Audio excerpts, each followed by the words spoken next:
How to scan a QR code with your iPhone or iPad camera. Need to quickly open a website, menu, or payment link using a QR code? Your iPhone or iPad can scan QR codes instantly using the built-in camera app, no extra apps needed. Here's how.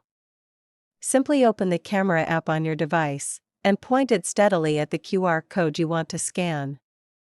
Make sure the full code is visible in the camera frame and hold still for a moment. Once detected, a yellow notification banner will appear at the top of the screen with a preview link or action. Tap on that banner, and it will instantly take you to the website, app, or feature linked to the QR code. If nothing pops up, make sure QR code scanning is enabled by going to Settings Camera, then toggling on Scan QR Codes. That's it. You've just scanned a QR code with your iPhone or iPad in seconds. Give this video a thumbs up if it helped, and don't forget to subscribe for more quick tech tutorials.